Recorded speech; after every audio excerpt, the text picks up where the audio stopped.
Co-presented by New Seltos with Kia Connect. Tech is now badass.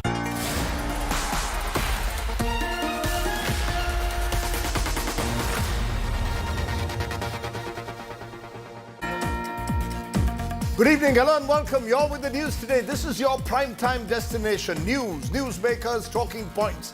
Our big talking point is there a plot at the moment to target trains in the country? Train sabotage charge backed by proof? We'll be telling you more on that story in a moment. Also among my special guests tonight, the man who hopes probably to become the next Chief Minister of Jammu and Kashmir, Omar Abdullah, will be joining me in an exclusive interview from my trip in the valley. But first, as always, it's time for the 9 headlines at 9. Manipur is on the boil once again. Protests turned violent in the capital Imphal. 5-day internet shutdown imposed. Schools, colleges to be shut for 2 days. Rapid action force is now deployed.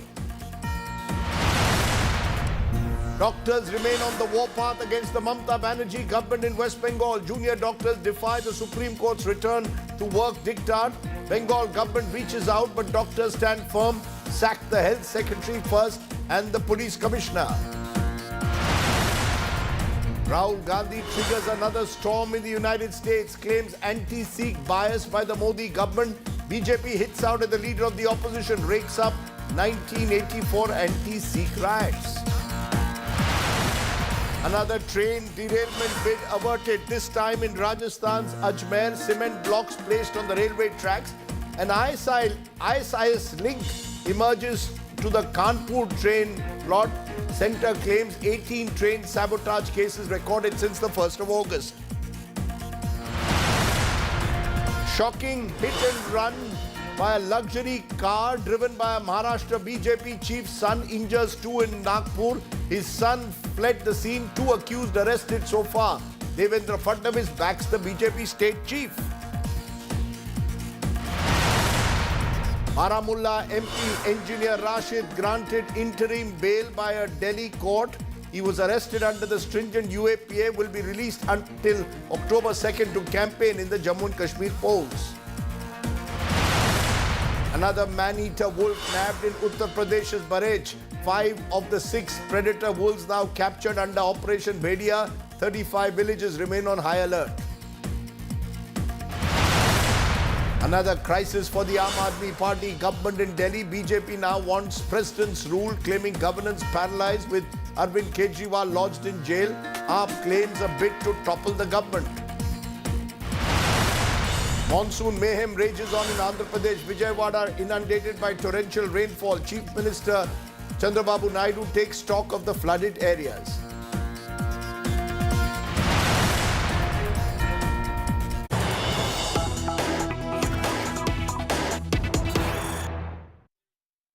But the story that's breaking at the moment, an Indian Air Force officer has accused the senior wing commander of rape. The female officer has alleged rape harassment at a Jammu and Kashmir Air Force base and filed an FIR at the police station, claiming that no action was being taken. The police have now booked the wing commander for aggravated rape under Section 376(2) of the Indian Penal Code. The Indian Air Force has ordered an internal inquiry after the female flying officer alleged rape, mental harassment and continuous stalking by a wing commander of an Air Force station in Jammu and Kashmir. Joining me now for the very latest is Shivani Sharma. She tracks the Defence Ministry for us. Shivani, what more details can you give us on what exactly has happened? Rajdeep, this case has come in light when a case has been registered in the Badgam police station of Srinagar, where a female flying officer of the Indian Air Force has alleged rape, sexual harassment and also stalking onto a senior wing commander of the same Air Force station. And this incident is of 31st of December 2023. That means it's not a fresh incident, but the FIR has been registered now, and the FIR has been registered under the Section 376 Clause 2. That means that this was an aggravated rape. That means this has been done and committed by a person in authority. So in this case, this was a young flying officer, a female flying officer, and the wing commander happens to be a senior to her. They were the statement in the FIR says that this incident happened after a New Year's party on 31st of December.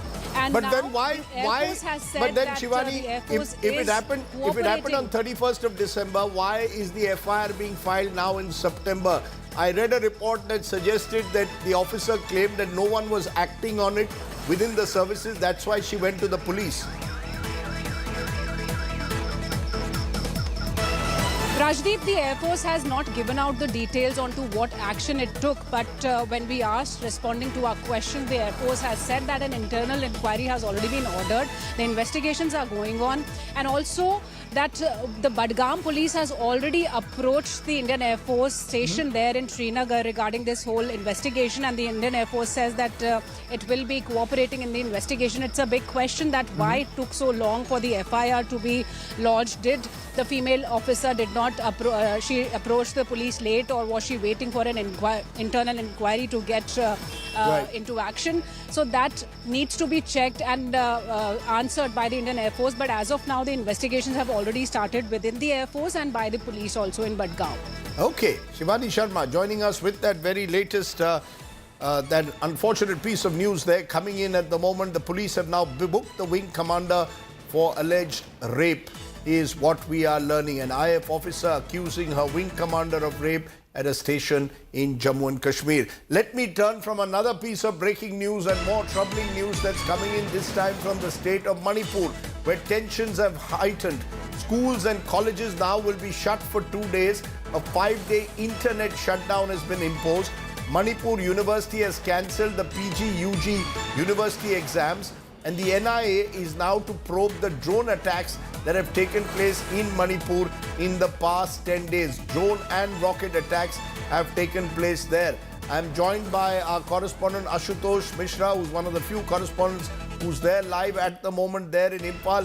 Ashutosh, is the situation coming under control? Curfew was in place. We are seeing images this morning of protests taking place. We'll play more of those visuals at the moment, but is the situation now calm and under control or not?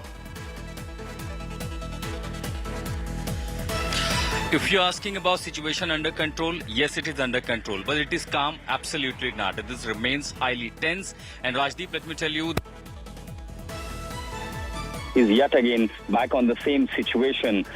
In the foothill areas, in the peripheral areas of the valley and the hills, there's a violent clashes between the communities.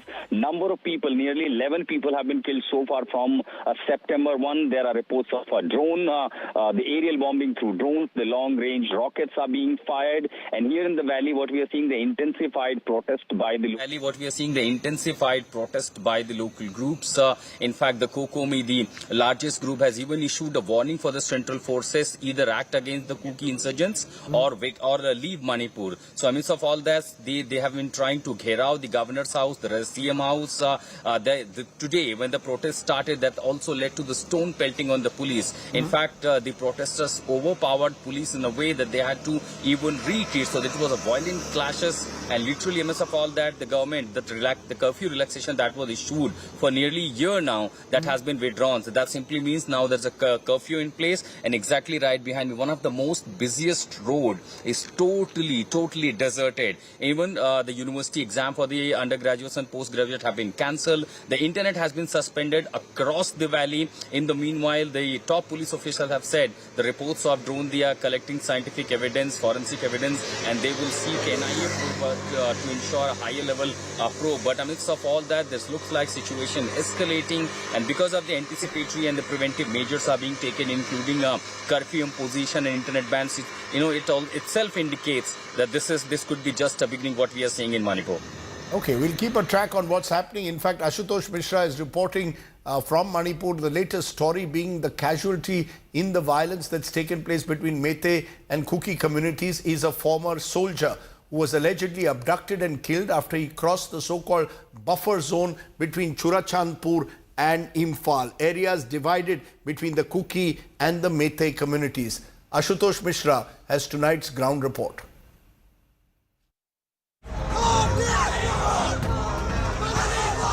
Manipur on the boil. Students took out a protest march in Imphal on Tuesday over the escalation in hostilities between Meitei and Kuki communities.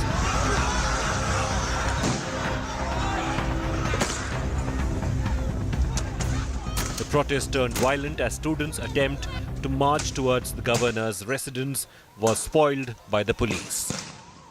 The protest is escalating. Now the tear from the other side. Here you see the tear shells are being fired. The police is trying to contain and control the situation. The Biren Singh government has imposed curfew in all the 5 valley districts of Manipur. Internet is banned in the state till Sunday. We appeal to them not to indulge in violence, and it is very counterproductive. So we appeal to the students to do it in a peaceful manner. And some vested interest groups are instigating this. We are monitoring all these things. The state is on the edge ever since fresh clashes between the Meitei and Kuki communities broke out this month, killing over 10 people from both sides. On Monday, the body of a former soldier was found in the valley near Segmai in Imphal West District. Lim Kholal Mate, a former Havaldar in the Assam regiment, was a resident of Modbang in Kangpokpi. I just see the videos and I just know that Saw his picture, video. a video tape of him dead from and then I just know that it was my father. According to the complaint filed by the police, Lim Kholal Mate was kidnapped allegedly by the Meitei armed group Arambai Tengol on Sunday.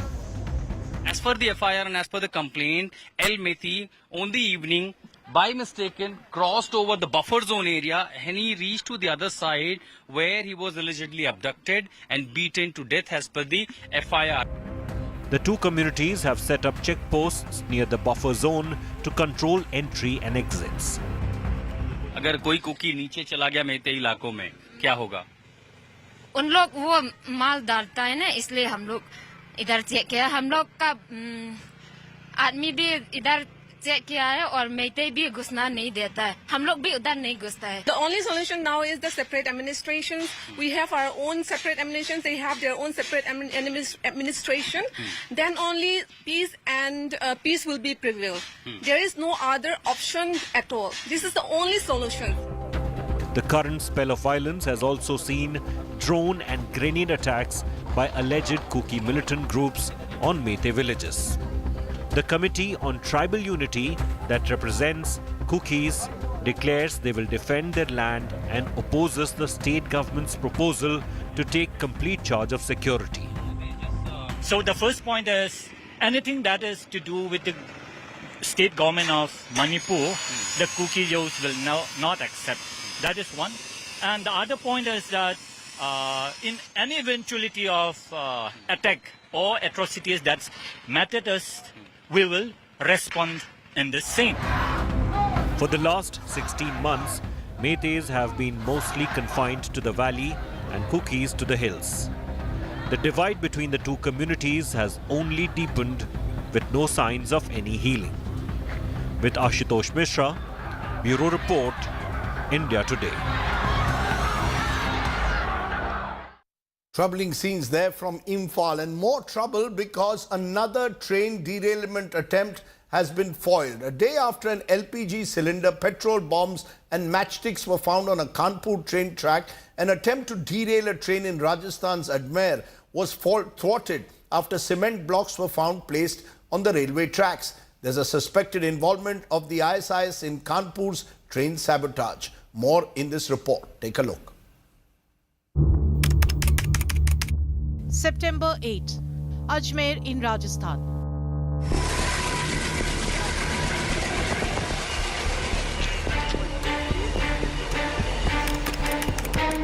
September 8, Kanpur in Uttar Pradesh.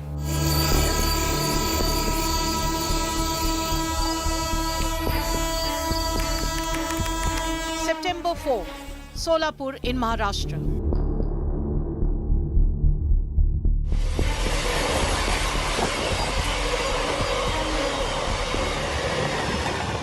India's trains are being targeted serially. A goods train in Rajasthan's Ajmer had a close shave after hitting massive cement blocks weighing 70 kgs, which were put on the tracks. Rajasthan government has formed an SIT to probe the incident.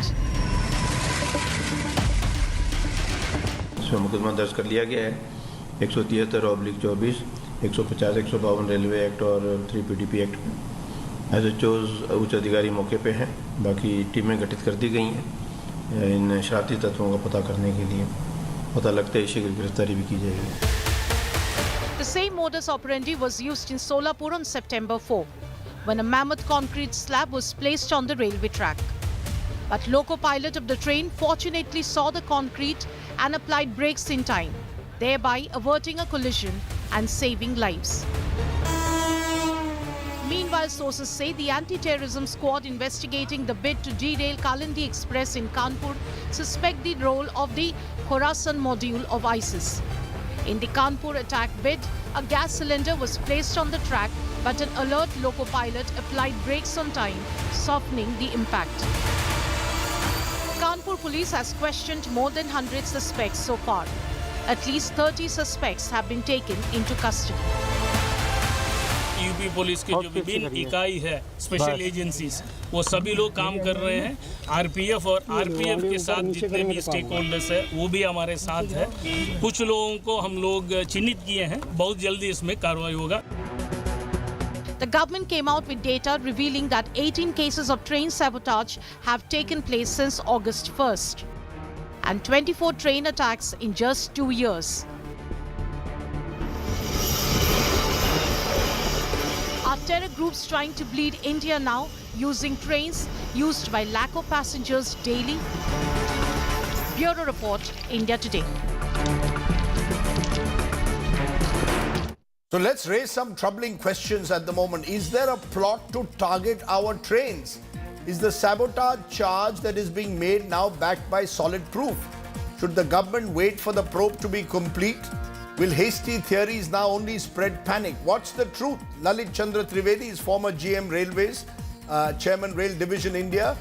We'll be joined shortly by Sudhanshu Mani, creator of the Vande Bharat Express. Ashok Kumar is former Uttarakhand DG. I want to come to you, Lalit Kumar ji, because 18 such incidents reported just in the last 6 weeks. Could it be a coincidence, or do you suspect that this is part of a wider plot? Rajdeep, till such time the inquiry is completed. You see, in railways, the security of the tracks is primarily with GRP. With railway RPF force, there are two wings of security, RPF and GRP. RPF is for the protection of the railway property and GRP is for the law and order. So all these incidents come under state police, which has a wing of GRP under its control. Now the investigation and connecting the dots among the various, because they are spread over a bigger area from Maharashtra to UP and Rajasthan, so the role of NIA will also come in, because the state police role will not be possible for them to, GRP is a very skeleton force. And you see, primarily in the railways, how do you see normally these obstacles are noted by the train driver? In fact, the very purpose of two crews exchanging all right signals when they cross each other, they certify to each other that there is no obstacle on the track. But what happens between the two trains? All these culprits can always find a gap of 15 or 20 minutes where they can put such obstacles. No, but is it unusual, sir, to have 18 such incidents being reported in just the space of 5 weeks or not? Certainly, it is unusual and it needs to be investigated and dots needs to be connected. Okay, let me just take that to Sudhanshu Mani, creator of the Vande Bharat Express. Mr. Mani, are you also surprised at the manner in which these almost every week we are reporting a couple of instances where, whether it's a cement block today, LPG gas cylinder are being reported found on railway tracks that could cause potential huge amounts of destruction and derailment? Are you surprised? No, okay, I'm surprised, but let me correct this list of these 18. If you have seen that list, you know, there are cases of juvenile criminality, of mischief makers, trying to make U-tubes. There are cases of stone pelting on glass. There are cases of protests. All those are listed in that 80.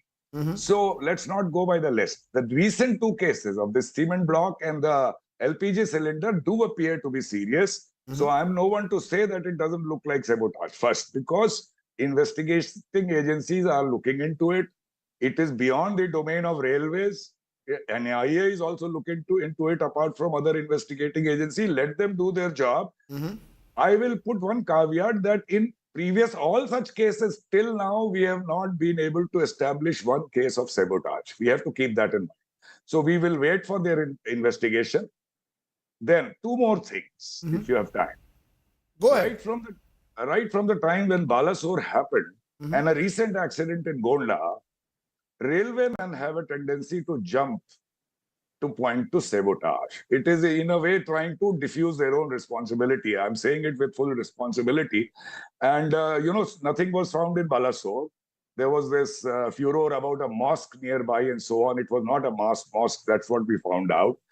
In Gonda, there was railway officials saying that they heard a loud noise. Loud noise can always happen when there is a derailment. That was also not found to be a case of sabotage, as the police indicated later on. So what I'm trying to say, this is also a case where there is a tendency now to diffuse the responsibility of railways towards sabotage. I'm not saying it is not sabotage. Let investigating agencies find out. And if they do find out that it's a case of sabotage or terrorism, then it's a very serious matter. Okay, so you're saying don't jump to hasty conclusions just yet. Allow the investigation to complete. Ashok Kumar ji, former Uttarakhand DG, you worked at times with the railways. Is that a fear that there is panic setting in? If today the government is releasing details to say there are 18 instances, as Sudhanshu Mani pointed out, some of them could be miscreants, some of them could have some more diabolical agendas. Should we be more careful before immediately saying sabotage? See, this exactly immediately we cannot say, but we go by indications, we go by symptoms. So the indications of these two incidents especially are very, very dangerous. I mean, they all point out towards the sabotage theory. We cannot rule out the sabotage theory.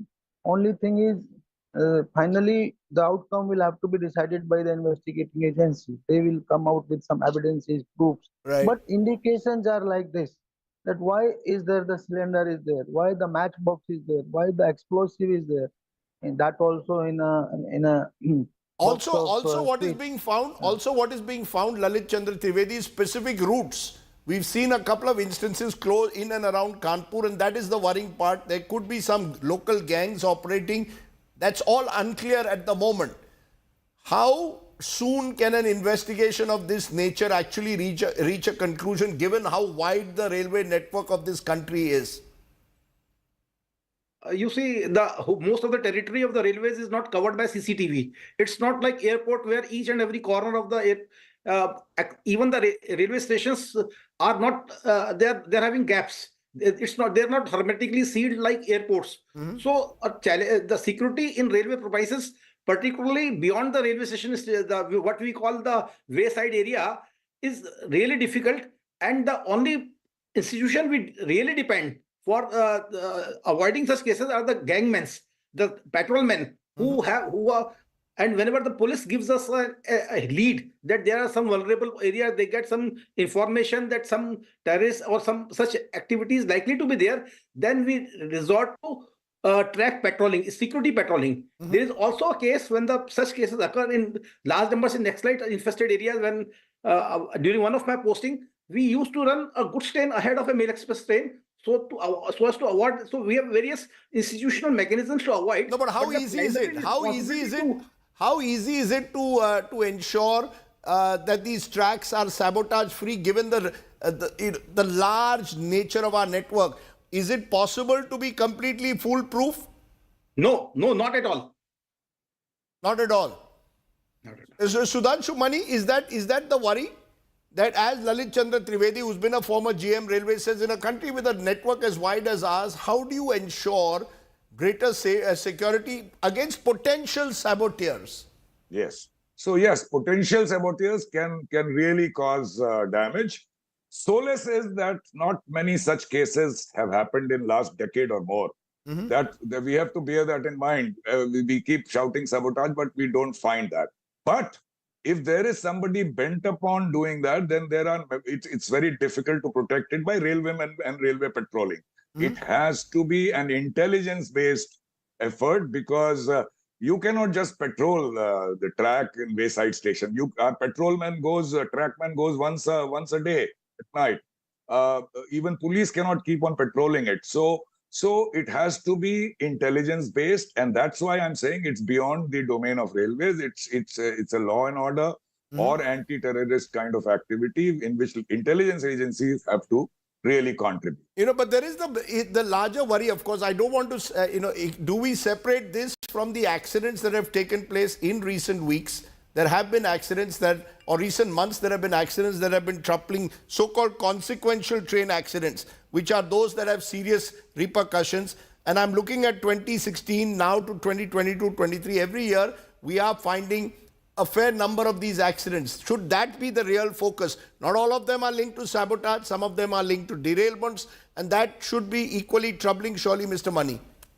No, let me correct you. If I'm not wrong, not even one of them is linked to sabotage, established sabotage. That's right. So it's not. So that's also important. So the safety has to be detached from this. These are worrying incidents. Let intelligence agencies and security agencies do their job, find the culprits.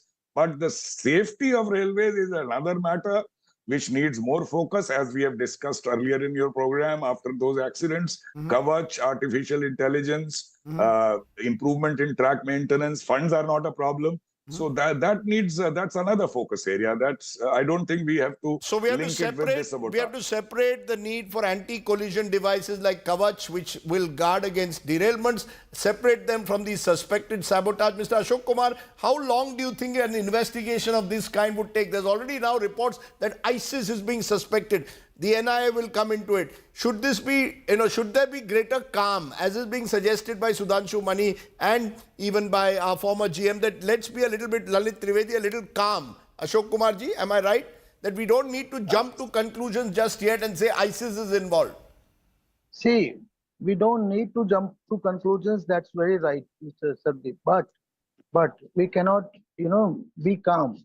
If such things are happening, we have to be on the alert. We have to have our best agencies on the job. How long would an investigation like this take in your view? Sometimes it happens within 2-3 days, and sometimes it will take 2-3 months. It's all about how the case is cracked, how many leads we have. But this whole thing of blaming ISIS instantly, we are still not clear where ISIS is coming. Do you really think ISIS could be involved in this? See, I don't know. I cannot say as of now, because ISIS philosophy of lone wolf attack, that can point out to these things, but we cannot say as of now, because unless the investigation is over. Secondly, ISI has a track of having sleeper cells and masterminding such things. I was with SP Railways in 2000 in Moradabad, and then the whole belt we used to have 2-3 cases of this cutting of railway tracks. That time also, it was suspected that ISI modules could be there. So you're saying there is a suspicion that ISI modules could be there, but as all our guests are warning, let's not jump to conclusions.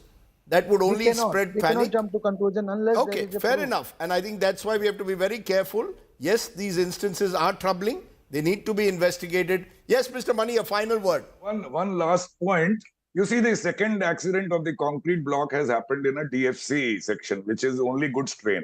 A serious terrorist wants to cause damage to human lives, So I'm still, again, not saying anything. Let investigating agencies find out, but it's unlikely that they would try to derail a goods train. Okay. Point taken. I think there are very, very wise cautionary words there. I appreciate my guests joining me on that troubling story that we are reporting. Let's turn from there to our top political story. And once again, Rahul Gandhi making all the headlines. The leader of the opposition's visit to the United States continues to trigger storm after storm. This time over his allegation of an anti-Sikh bias in India under the Modi government.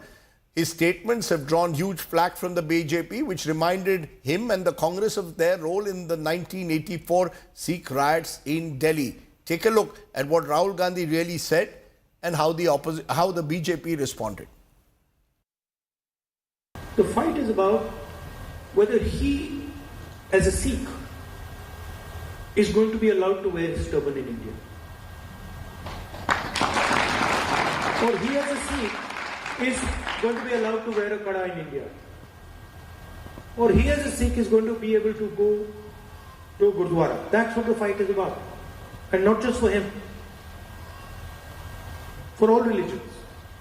At least in India, the only time when Sikhs have felt a certain anxiety or insecurity and faced an existential threat was when statements were made कि बड़ा पेड़ अगर गिरता है तो धरती हिलती है. This is as close a justification to targeting of minority communities as I've ever seen in my life.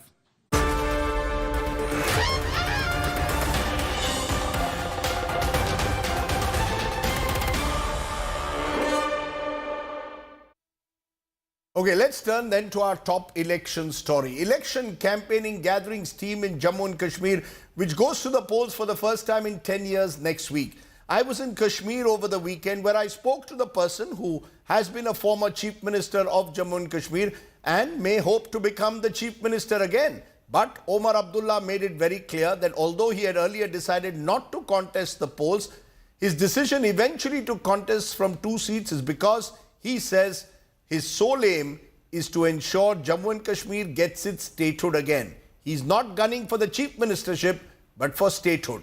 Listen in to Omar Abdullah. So you're contesting the elections, Mr. Omar Abdullah, after all your protestations that until Kashmir is made a state again, I never you were said not that. going to contest. I never said that. You never said that? I never put the context of state or 370. Okay, can I quote, put a couple of quotes to you? 10 June, interview to PTI. No, I am not contesting the assembly elections. No, I'm not saying I will not fight a UT election. I'm absolutely clear on that. 7th August. No, I'm not contesting. I have made it very clear. The CM of the once most empowered state. I can't see myself in a position where I have to ask the LG for appointing a peon. A lot of inputs from people I don't know.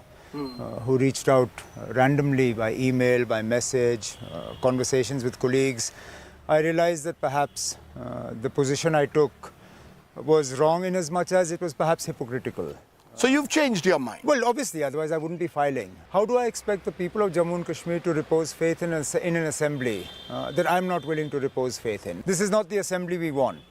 But this is definitely a step towards the assembly that we want. The assembly that we want will flow from this one. Because you've said in the past, in 2019, that it's a disempowered assembly.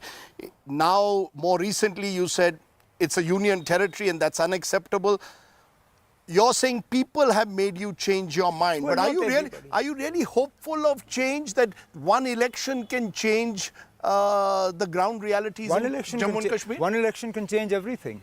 A bad assembly election in 2014, which put the BJP and the PDP in power, changed everything for Jammu and Kashmir. One election in Delhi that gave the BJP the majority that they needed in 2019 changed everything for Jammu and Kashmir. Why should we assume that this election can't change things? Of course it will. We have commitments from people like the Prime Minister and the Home Minister on the floor of the House in Parliament saying that Jammu and Kashmir will be given back its statehood undiluted. We have commitments from the Government of India in the Supreme Court saying exactly the same thing. So as I said, this assembly is not the assembly we want, but the assembly we want will flow from this one. Are you now saying restoration of Article 370 is no longer on the agenda? Absolutely not. It is very much on the agenda. It's the first item that we've talked about in our manifesto. But we also realize that it's not going to come from this assembly. It's a long struggle. It's a struggle that is going to take time. It's a struggle that will probably require at least one change of government in the centre. So what we have promised people and what our manifesto has said is that we're going to keep the issue alive. We're going to talk about it. But statehood, definitely. And what I have said about a resolution from the J&K Assembly is not about a 370 or 35A or statehood. I've said that the Assembly should pass a resolution saying that we do not accept what was done to us on the 5th of August 2019, that the people were not a part of that decision. The ones who since 2019 have been doing nothing but telling the world that the people of Jammu and Kashmir are really happy with what happened on the 5th of August 2019, that life has got so much better and that there's nothing but unanimous approval for it. At least we'll debunk that once and for all. Even if you were to become the Chief Minister of Jammu and Kashmir, would you agree that you will be a very disempowered Chief Minister? The government gave no extra powers to the Lieutenant Governor. Those powers were already vested with the Lieutenant Governor. All the government did was to clarify or to codify how those powers would be exercised, given that they knew elections would be coming. But otherwise what they did is simply what was in the J&K Reorganization Act, which again is something that we don't agree with. But that's right. So they have through the J&K Reorganization Act, as and when a new state assembly is set up, you will still be far more disempowered than you compared were. To what? Well, compared to pre-2019. Well, obviously, that goes without saying. So therefore, are you worried that the Chief Minister will be just a titular Chief Minister? No. Well, initially, the powers of the Chief Minister will be a lot more limited than we'd like to see. But as I said, that we believe is going to be a very temporary phase because statehood and full statehood has to be restored to Jammu and Kashmir. If we don't get it willingly, we'll go to the Supreme Court. Omar Abdullah, in your manifesto, you've also spoken about revival of the Autonomy Resolution that was passed in 2000 by your party when your father was the Chief Minister, which was rejected incidentally by Atal Bihari Vajpayee's government. Are you calling for a restoration of that autonomy? Because that again becomes a prickly issue. It involves whose flag is it? Is it the state flag? Is it the national flag? It is our political ideology. It is our political agenda. We are not ready to surrender it. Our manifesto is to remind people that the National Conference is committed to its political ideology. We're not surrendering it. That said, I think it's a bit unfair for anyone to focus purely on two sentences or two paragraphs in a manifesto that touches upon every aspect of people's lives. No, I know the temptation for the wider audience in the rest of the country is to just focus on these political issues of the National Conference. But our manifesto goes much further than that. The centre says, look, we've got J&K Bank back on track. This was a bank destroyed by the Abdullahs. Absolutely not. When they were in power. Absolutely they not. Speak about tourism. Say, look, we had 21 million tourists last year. We are breaking all records. Think about what happened when the Abdullahs were in power. They'd say about, look at Kashmir, it's far more peaceful now. There was stone pelting that would take place when the Abdullahs were in power or the Muftis were in power. So there are two narratives. There's the narrative of the Abdullahs, there's the narrative of the BJP. Well, no, I think it doesn't matter. This narrative is not of the Abdullahs. You are playing into the hands of the BJP when you do this. Who, me? Yes, you. When the questioning is all about one family versus a party, it's not. The National Conference is a political party that has received a mandate from the people in elections. So it is a National Conference government. It's not an Abdullah government. It's a PDP government. It's not a Mufti government. It was a PDP-BJP government. We want to rid Kashmir in a way of family Raj. By all means, try. Who stops them? They've tried their level best to destroy the National Conference after 2019 and so far seem to have failed miserably. Let's see what the people think. Are you going to say nothing has changed for the good in the last 5 years?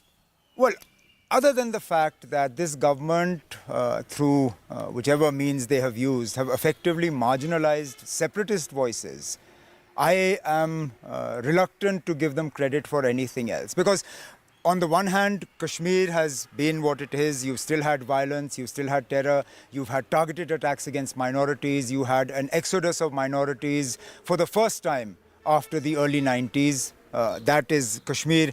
You've opened up a new front in Jammu. The elected government, when it comes here is going to have a huge problem on its hands, restoring the situation in Jammu to what it was when we left it in 2014. The sort of attacks you see today in Kathua, in Samba, in Jammu, in Riyasi, in Doda, in Poonch, in Rajouri.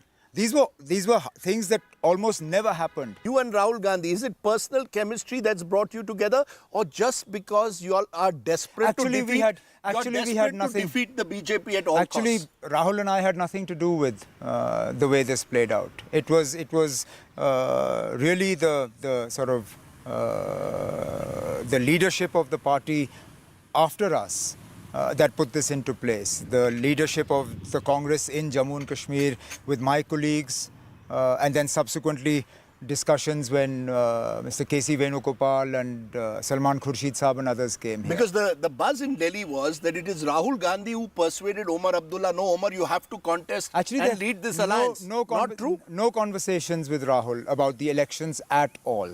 I saw that picture, you, Rahul Gandhi, Farooq Abdullah, Mallikarjun Kharge, you had a cup of tea like this, that's all? Yeah, we had a cup of tea, we talked about everything that was going on in the country.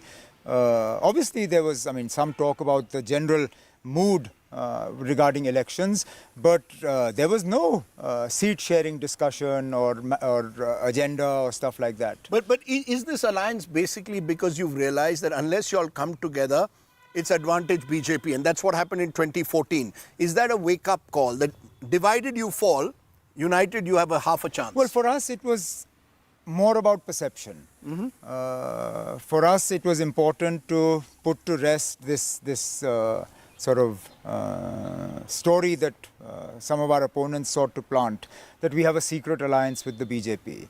Particularly after a recent court case judgment in Srinagar. That was used as some sort of evidence of a secret understanding with the BJP. So for us to put that piece of gossip to rest once and for all, an alliance with the Congress was necessary. And of course, there will be benefits in terms of ensuring that in some areas the votes don't get split. Is there chemistry on the ground between the workers? Or is there the usual tension that's going to take place if I don't get a ticket from one of the two parties, I contest as an independent? There has been that fallout as well. There has been that in areas. But fortunately, we fought the recent parliament elections together in all 5 seats in J&K.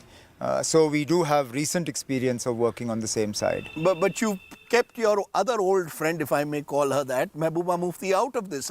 You all were all part of the India Alliance. I remember last year seeing all of you together as part of the India Alliance, and now you've kept her aside. Well, we haven't. She chose to stay away. She chose to put up candidates. You didn't reach out to her. You didn't reach out to her. Look, we are not the bigger party of the India Alliance. The Congress is. It's not our job to reach out. Why do you think you lost the Lok Sabha elections of 2024? Has the National Conference lost some of its firepower, particularly in North Kashmir? That election was fought on sentiment, pure sentiment. And this election? This is going to be more than that. That was. What is more than that? You had one person fighting that election whose sons went out and told people all of 2 things. Vote for my father, otherwise he's going to be hanged, which was a lie. And vote for my father because you have to bring him out of jail, which was also an exaggeration. Because you don't come out of jail by winning an election. If you did, then Arvind Kejriwal would not be in jail right now. Your own quote, I may not even be allowed to appoint a peon, suggests to me that even if you become the chief minister, next chief minister, it's a crown of thorns, very different in a way to 2008. I'm not aspiring to that office. You're not aspiring. I'm not aspiring to that office. That's why you're contesting. I'm not aspiring to that office. I'm not setting myself up for that office. I'm not thinking beyond the 8th of October. At this point in time, all I am interested in is ensuring a majority for the National Conference Congress Alliance. When Rahul Gandhi tied up with Akhilesh Yadav, they were branded as UP ke ladke. What do we now call you and Rahul Gandhi? Kashmir ke ladke? Am I speaking to someone hoping to be the next chief minister? जब भी मैं ये सवाल पूछता हूँ, आपके चेहरे पे मुस्कुराहट आती है. You're supposed to be part of an India alliance, and they've left you out. It almost seems that they don't want to touch the PDP. मैं अगर बीजेपी आपके पास आती है कि हमें सरकार बनानी है, उनको आपकी जरूरत पड़ती है, आप किस तरफ जाएंगे? आप मुझे कह रहे हैं कि 5 साल पहले आप आइसक्रीम नहीं खा सकते थे लाल चौक में.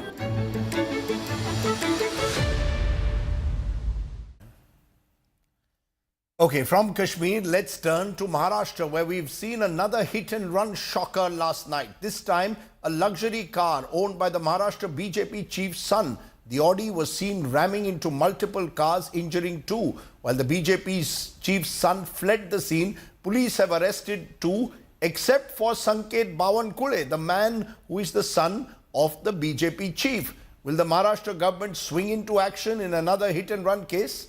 Take a look.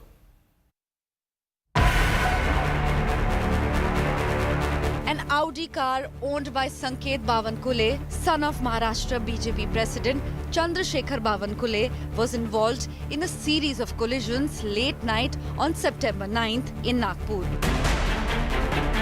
The car with 3 occupants struck multiple vehicles as it sped towards Mankapur. At a T-point, the Audi collided with a Polo car.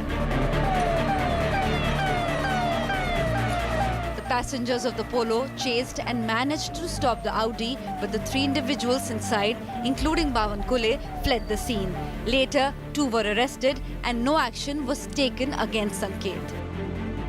मी कुठल्याही पोलीस यंत्रणेची आता बोललो नाही. त्यांना जे आढळेल सीसीटीव्ही मध्ये किंवा जे काही त्याच्यामध्ये गुन्हा दाखल होईल तो सर्वांसाठी न्यायासारखा असला पाहिजे. कोणी राजकारणाचा असो कोणी असो, पण मला जे वाटतं पोलिसांनी पूर्ण इन्क्वायरी केली पाहिजे, सीसीटीव्ही सर्व्हेलन्स तपासले पाहिजे आणि योग्य कारवाई केली पाहिजे. Shiv Sena UBT MP Sanjay Raut has alleged a cover-up. और जो बड़े बाप के बेटे होते हैं उनका FIR में नाम तक नहीं है, और किसी पार्टी का नेता का ये लड़का होता तो अब तक फडणवीस की फौज हमारे पर इतना हमला कर देती. देवेंद्र फडणवीस, आप उस पद पर बैठने के लिए लायक नहीं हो. Deputy Chief Minister Devendra Fadnavis has urged political leaders not to politicize the issue.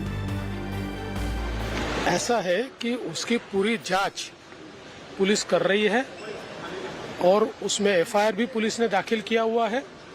उसके सारे तथ्य भी पुलिस ने सामने लाए हुए हैं. अब जिस प्रकार से उसके ऊपर राजनीति की जा रही है, मुझे लगता है वो गलत है. इस प्रकार से बावनकुळे जी को टारगेट करने का विचार रखते हुए उसके ऊपर राजनीति करना ये ठीक नहीं है. The police has denied any political pressure on the investigation. गुन्हा दाखिल करने में कुछ देरी हुई और कुछ छुपाया गया, ऐसा भी कहा गया. नहीं, ऐसा कुछ नहीं. पॉलिटिकल प्रेशर किसी का नहीं है. जो कायदेशीर प्रक्रिया है पुलिस उसके ऊपर काम कर रही है. As the investigation continues, all eyes are on how the case unfolds and whether the charges will be applied uniformly. Bureau Report, India Today. Let's hope the culprits are not allowed to get away. Let's take a break at this point. When we return, I'm afraid there's a festive shocker for those who are flying. Diwali airfares are exploding. We'll tell you more on the other side. You're watching the news today. News without the noise.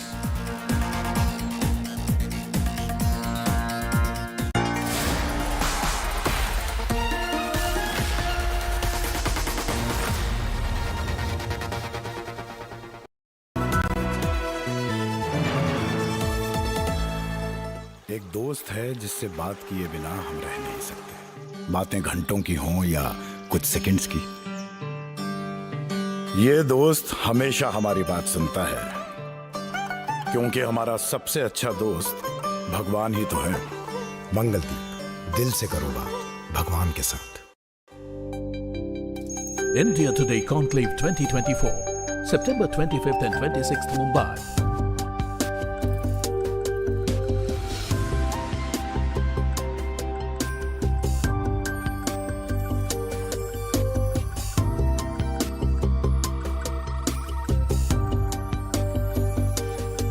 Book your seat now. Visit indiatodayconclave.com.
Okay, let's turn to our Get Real India story today, and it comes with the festival season just around the corner. Domestic airfare prices are skyrocketing once again.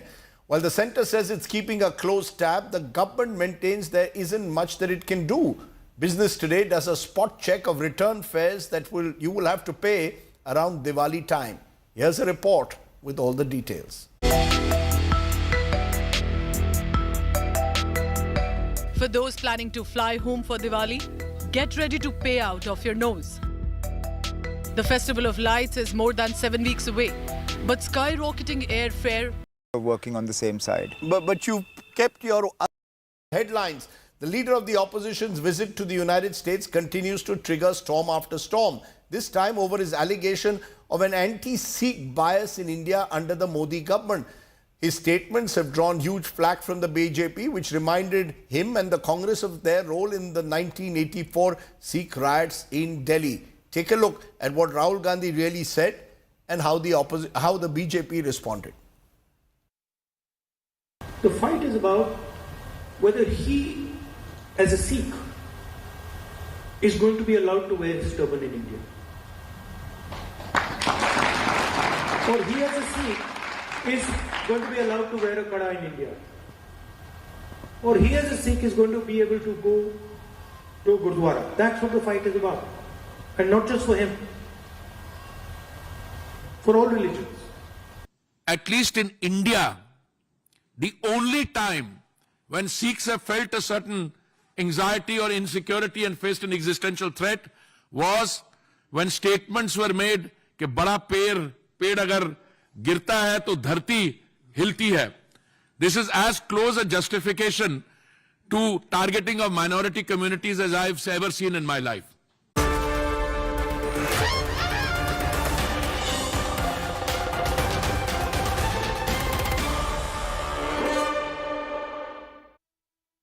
Okay, let's turn then to our top election story. Election campaigning gatherings team in Jammu and Kashmir, which goes to the polls for the first time in 10 years next week. I was in Kashmir over the weekend where I spoke to the person who has been a former Chief Minister of Jammu and Kashmir and may hope to become the Chief Minister again. But Omar Abdullah made it very clear that although he had earlier decided not to contest the polls, his decision eventually to contest from 2 seats is because he says his sole aim is to ensure Jammu and Kashmir gets its statehood again. He's not gunning for the chief ministership, but for statehood. Listen in to Omar Abdullah. So you're contesting the elections, Mr. Omar Abdullah, after all your protestations that until Kashmir is made a state again, you were not going to contest. I never said that. You never said that? I never put the context of state or 370. Okay, can I put a couple of quotes to you? 10 June, interview to PTI. No, I am not contesting the assembly elections. No, I'm not saying I will not fight a UT election. I'm absolutely clear on that. 7th August. No, I'm not contesting. I have made it very clear. The CM of the once most empowered state. I can't see myself in a position where I have to ask the LG for appointing a peon. A lot of inputs from people I don't know. Who reached out randomly by email, by message, conversations with colleagues. I realized that perhaps the position I took was wrong in as much as it was perhaps hypocritical. So you've changed your mind? Well, obviously, otherwise I wouldn't be filing. How do I expect the people of Jammu and Kashmir to repose faith in an assembly that I'm not willing to repose faith in? This is not the assembly we want. But this is definitely a step towards the assembly that we want. The assembly that we want will flow from this one. Because you've said in the past, in 2019, that it's a disempowered assembly. Now, more recently, you said it's a union territory and that's unacceptable. You're saying people have made you change your mind. Well, but are you really hopeful of change, that one election can change the ground realities in Jammu and Kashmir? One election can change everything. A bad assembly election in 2014, which put the BJP and the PDP in power, changed everything for Jammu and Kashmir. One election in Delhi that gave the BJP the majority that they needed in 2019 changed everything for Jammu and Kashmir. Why should we assume that this election can't change things? Of course it will. We have commitments from people like the Prime Minister and the Home Minister on the floor of the House in Parliament saying that Jammu and Kashmir will be given back its statehood undiluted. We have commitments from the Government of India in the Supreme Court saying exactly the same thing. So as I said, this assembly is not the assembly we want, but the assembly we want will flow from this one. Are you now saying restoration of Article 370 is no longer on the agenda? Absolutely not. It is very much on the agenda. It's the first item that we've talked about in our manifesto. But we also realize that it's not going to come from this assembly. It's a long struggle. It's a struggle that is going to take time. It's a struggle that will probably require at least one change of government in the center. So what we have promised people and what our manifesto has said is that we're going to keep the issue alive. We're going to talk about it. But statehood, definitely. And what I have said about a resolution from the J&K Assembly is not about a 370 or 35A or statehood. I've said that the Assembly should pass a resolution saying that we do not accept what was done to us on the 5th of August 2019, that the people were not a part of that decision. The ones who since 2019 have been doing nothing but telling the world that the people of Jammu and Kashmir are really happy with what happened on the 5th of August 2019, that life has got so much better and that there's nothing but unanimous approval for it. At least we'll debunk that once and for all. Even if you were to become the Chief Minister of Jammu and Kashmir, would you agree that you will be a very disempowered Chief Minister? The government gave no extra power.